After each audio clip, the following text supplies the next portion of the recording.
오늘 만두 이야기는 노사관계 새로운 변화를 요구한다입니다. 지난 16일 사측과 조인식을 마치고 조기행 부사장과 간담회를 진행했습니다.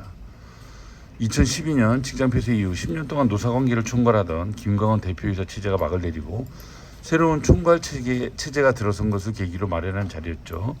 우리는 이 자리에서 새로운 노사관계 정착을 위해 두 가지 문제 해결을 제안했습니다. 대립적 노사관계를 넘어서기 위해서 2012년 이후 차별을 해소하자는 얘기입니다.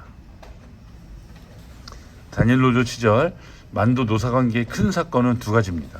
97년 흑자보도와 98년 정리해고, 반대투쟁에 대한 공권력 침탈, 그 다음에 2012년 직장 폐쇄와 징계해고, 복선호주 출범과 만도지부에 대한 차별 적대 정책이 대표적이죠.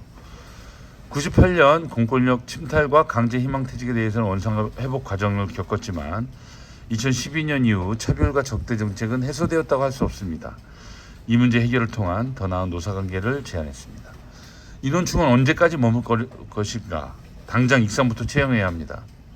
인원충원을 적극적으로 검토하지 않은 경영진에 대한 문제의식을 전했죠. 이에 대해 사측은 단순한 문제는 아니다 라면서도 고민하고 있다는 대답을 했습니다. 노사는 대립적 관계이기도 하지만 노동조합도 기업의 지속적인 발전, 현장의 재구성에 대해서 창의적인 의견을 갖고 있으므로 의미 있는 소통의 장을 만들자고 제안했죠. 이와는 별도로 지난 11월 8일 게시된 사내 불법 홍보물 관련 공지에 대해 사측의 문제를 제기합니다. 2012년 직장 폐쇄 이후 홍보의 자유에 대한 사측의 부당한 침해 행위는 당장 근절돼야 합니다. 평택 고용인은 고용 확대 관점에서 풀어가야겠죠.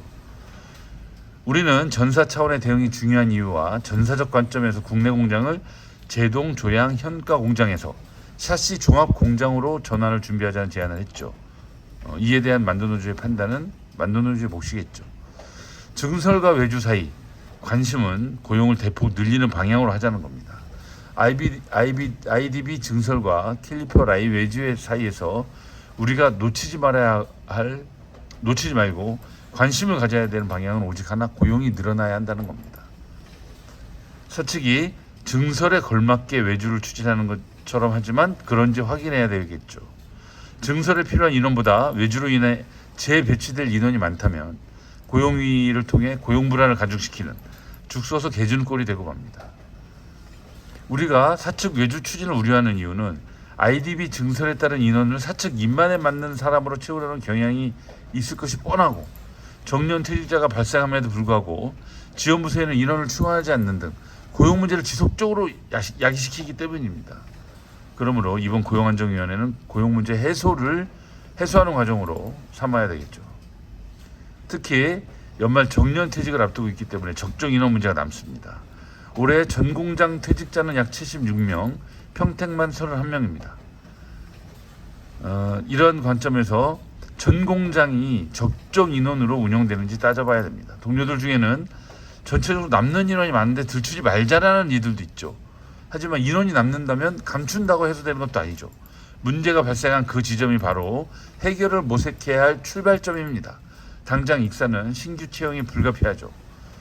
실질적 대안도 고민해야 됩니다. 기존 운영되고 있는 3교대의 종료 시점은 언제인지, 장시간 노동과 심야 노동 축소를 위한 특단의 대책도 검토해야 되겠죠. 사측이 원하는 부분을 얻고자 한다면 반드시 노조가 원하는 부분을 내줘야 된다는 원칙을 세울 필요가 있습니다.